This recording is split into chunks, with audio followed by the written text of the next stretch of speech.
What's up, everybody? New haircut. Back for another episode of After Credits. I noticed that, and I forgot to say something. It looks nice. We just got out of a United Kingdom. I love how you paused as if you forgot what the name of the movie was for a second. When we went to see this tonight, I was like, what are we seeing again? It's a movie about a African king played by David Oyelowo. You might have remembered as playing Martin Luther King Jr. in Ava DuVernay's Selma. Also starred... Robbed of an Academy Award. The award and the nomination. He wasn't even fucking nominated that year, and that's fucking bullshit. Yeah. Also, and he falls in love with a British woman played by Rosamund Pike, who, you know, Gone Girl. Also robbed the Academy Award. Should have won the Oscar for Gone Girl. At first, Daniel starts laughing. Like, because he, like, just turns into fucking, like, Jimmy Fallon whenever we go see a serious movie, and he just dies laughing.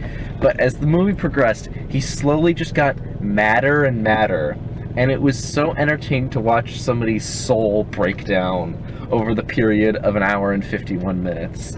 The disappointment level hits really high for me because this movie is directed by Amma Asante, and she directed a movie in 2014 titled Belle. The lead is Gugu Mbatha Raw, whom I loved. The story itself is kind of okay, but she's great in it. And she's one of those actresses that I've always been pulling for. And I'm pulling for this director because I think she's a great talent. This movie comes along and it's got David Oyelowo and it's got Rosamund Pike. Two great actors. Underrated actors working with an underrated director about, you know, her like bread and butter, which is, you know, race, gender, inequality, injustice. She's good at carrying all of this out. I'm watching this movie. It's a fucking melodrama. It's just a fucking Lifetime movie on screen, played to the guiltiest of white liberals. This shit makes Michael Moore look like Mike Pence. These people are just hollow shells meant to fill out stereotypes. My major problem with this movie was the romance. Even in the shittiest of romance movies, there is something, you know, that they fall... How do they fall in love? They literally just meet, and then they decide that they're in love. There is no goddamn reason why you should care about any of this shit, because you never believe that they're in love. There is a 2.5-hour cut of this movie. There has to be, because the first 30 to 45 minutes is edited by someone who A, wants to go home as fast as possible, or B, is owned by the studio, looming over them just saying, here. When this shit gets political, and when this shit gets hardcore, and when you're really supposed to feel this heart-wrenching pain of how the British government is keeping these two people separated, you're supposed to feel it in your gut and soul, and you just don't, because you don't know anything about these people. The supporting characters in this movie are having a goddamn blast. I don't know who this guy is. He's the British government representative of South Africa. Is that Jack Davenport? He looks familiar. Let me look it up. Because they show him in the credits. He's the main antagonist who's there to be a British dick. Norrington! He's fucking Norrington from Pirates of the Caribbean! Oh my God. I knew I remembered him from somewhere! Oh my God, that's amazing. God damn, if you thought Norrington was a dick. And Norrington actually had an arc. Throughout 3 movies. They actually gave this guy a character. Oh my God, I forgot that guy was alive. It's so odd. The first half of this movie is so shot like boom, boom, boom, boom. Let's get the fuck on to Africa. And then it's just like drafts. I'm like, what? You know, Africa seems like a really cool place in terms of like really cool environments. You don't get to see any of it. Literally, it all takes place in one town. The coolest diversity you see is like the Red Hut somewhere in the movie. Yeah, and you never get to connect with any of the African people. The few African people they feature that actually have speaking roles, half the time they're doing housework. Yeah, like I thought like, okay, through this movie you're gonna get to see the African culture through Rosamund Pike's character. Like, I knew this movie probably wasn't gonna be for me because it seemed like a schmaltzy romance. It's just really poorly made. Like, I don't even care if you're into this shit. It's really bad. The filmmaking is terrible.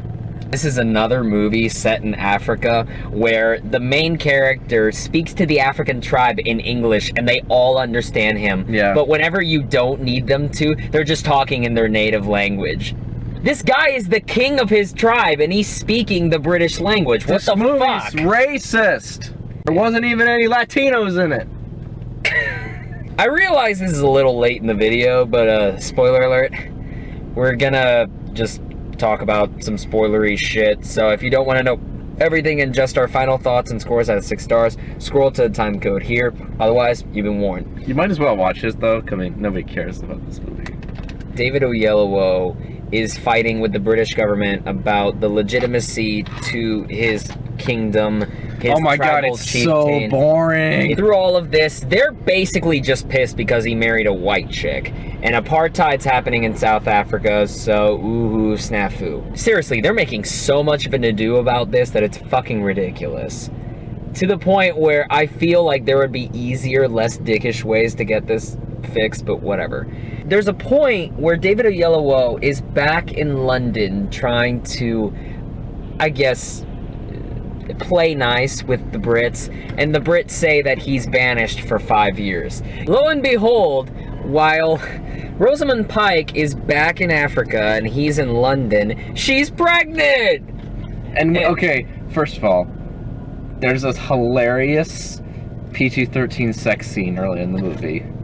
Good God. It's the most PG-13 sex scene that has ever been. It's PG, I think. He, like, does, like, one strap down to here, but, like, the way he holds her, I don't know if there's one point where he's, like, trying to grab her and, like, be sort of, like, passionate, like, really, like, grab her, or whether he's just trying to, like, slide his hands around and he's like barely kissing her neck like he gives a shit. What about the part where she just collapses? And it's so funny. Rosamund Pike just like, she's like walking in the desert and she's just like, oh. And she just collapses. They tell her that A, she has diphtheria, which goes nowhere. Yeah. And B, that she's pregnant. For all the conflict that's brought about because of the marriage, a lot of these solutions just keep coming out of nowhere. It's like watching an entire season of a show in an hour and a half where each conflict lasts only about 5 minutes. It's like conflict, resolve, with no real stakes. There's no fucking tension in this flick. And I think that the problem is, as I said earlier, like, you literally have zero reason to care about their romance because you have no idea why they fell in love. I couldn't tell you a single thing about Rosamund Pike's character. I don't know what she's interested in. I don't know what she cares about. I don't know, like, where she's from. This movie moves so goddamn fast that she looks like a supporting character in the first 3 minutes. Yeah, and, like, throughout the movie, there's David Oyelowo is dealing with all of this shit, and you, like, and then they cut back to her, and I'm like, oh yeah, she's in the movie. Oh yeah, well, he's trying to get back to her, but you don't know why, because they never give you a good goddamn reason. And they infuse this movie with so much dialogue, like, and I love my wife! I cannot do this without her! And I'm sitting there like, yeah, you fucking could. You lived for like 25 years without this bitch, met her in like a week and a half, and in a week and a half, you were totally ready to tell her that A, you're an African king, and B, you want to marry her. This sounds like the 40s version of a Nigerian prince scam. This would have been fixed if they would have given more time to the characters to be developed, but this movie's so ready to move past the romance, which it sells you on, and try to go on its political message about colonialism and we hate black and white people hate black people, that just, it's totally wasted. There's no emotion to this. David Oyelowo gives it all. Like, there's a few scenes when he's giving those speeches, and I'm like, the Martin Luther King speeches. And I'm like, man, you know, if this was a good script, this would be pretty powerful. But I was so mad because he's basically doing an MLK Jr. impression, and he's selling it like he's sobbing. She gives birth to the baby, who looks like a chubby Samoan. She's calling him on the phone to let him know that he has a daughter. And she holds the phone up to the baby, and she's like, listen to your daughter. Baby does silence. And then it cuts. This all takes place from David Oyelowo's point of view. He's on the phone, and then he starts hearing the baby cry. And I was thinking some fucked up shit. And I was like, yeah, that's something that I would be saying, like, I'm the asshole that's totally thinking this bullshit, whatever. And then David Oyelowo hears the baby crying. He's like, what's wrong with the baby? Cuts to Rosamund Pike. I jabbed her so she could make a noise. I have never had a movie agree with my fucked up joke. The way Rosamund Pike looks with this, like, retarded glee on her face is terrifying. What the fuck? He said this so, like, I don't think you were aware of how loud you were. I really wasn't. You were pretty loud. Welcome back. If you scroll to the time code. Clode? The time chode. If you scroll to the time code, we're here for our non-spoiler thoughts on, what's this movie called? A United Kingdom, and our scores out of 6 stars. I want you to go first. I explained my disappointment because I respect the director's last movie. It was the only movie I've seen of hers, so I don't know if this is par for the course for her, and Belle was maybe a good fluke. This shit is a melodrama that does not deserve the actors that it has. It handles this sensitive topic in the most painless way. There's no life to this movie. This has no bite. I love Ava DuVernay's films just because she has that bite and that punch. Really, no holds barred, showing you all the emotion. I mean, when she's making movies, when Nate Parker's making films, Nate Parker's film is not the greatest thing in the world, but they had energy, they had passion. This movie is lacking all of that. I got really lucky, and this weekend, because I was working on a story for my college class, I met Double Toasted.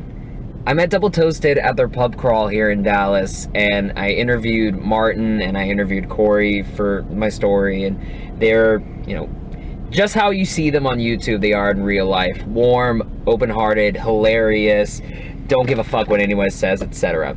And Martin stressed the importance of, like, how many movies we see a year that when you're ready to call something some old bullshit, it's gotta be because, you know, you really have a good perspective on what the year has given you. If I'm rating this like on Double Toasted's terms, personally, it's some bullshit. Personally, this thing pissed me off. I'm ready. I can't be that harsh because the year's just started. Honestly, the year's just started. And when there's shit like Rock Dog that's about to go in theaters next week, when there's shit like Rings and Resident Evil that came out, you know, it gives you some perspective. Here we rate things on how we enjoy the movie. I can't say I'm close to hating it. I don't like this movie. 2 out of 6. It's a solid 2 out of 6. I don't like this movie. I thought you were gonna go 0. This is nowhere near Purge. I don't know, you were pretty pissed off during this movie. I was pissed off at this movie, but then the calming voice of Martin Thomas flowed in my head, and I was like, you know what? It's just me. I don't like this movie. I debated giving it a 2.5 because there's parts of it that are decently made. Like, some of the cinematography in the sunset I thought was extraordinarily well shot. There's no real reason to go see this in a theater, I think. So, I mean, there's no reason to see this at all. If you're into something like this, if this is sounding up your alley, if you look at the trailer and stuff, I'd say give it a Netflix. I'm gonna also give this 2 out of 6. That's the worst movie I've seen so far this year. You fucking bitch! You ain't fucking seen Rings, you piece of shit motherfucker! This is worse than Rings, right? No. This was not a good movie. You see what I mean about perspective? I wanted to care about the romance in this movie, and it's completely terrible. And all the political shit with fucking Draco Malfoy, which we forgot to mention. Oh yeah, Tom Felton is in this. He was in Belle as well, and he's bad. I feel really bad for that guy, because I have never seen him in a movie where he wasn't typecast as a royal dick. I'm sure he's a cool guy in real life. He supposedly is. So if you like this video, please click the like button down below. Who the fuck is watching this video for a United Kingdom? If you saw United Kingdom, please tell us what you thought, because we're curious. We don't know any other people who have actually seen this movie. I honestly want to know: are we in the minority with this? Are we just probably the only be. cynical assholes, or is everybody calling this movie bullshit? We have Facebook, Twitter, and Instagram. Follow us on all those. I have a blog when I review movies called liammgahan.wordpress.com. Make sure to follow that. Our friend Noah has an Instagram. He is the Cinema Geek, and congratulations to you, buddy, for your successful achievements and prom.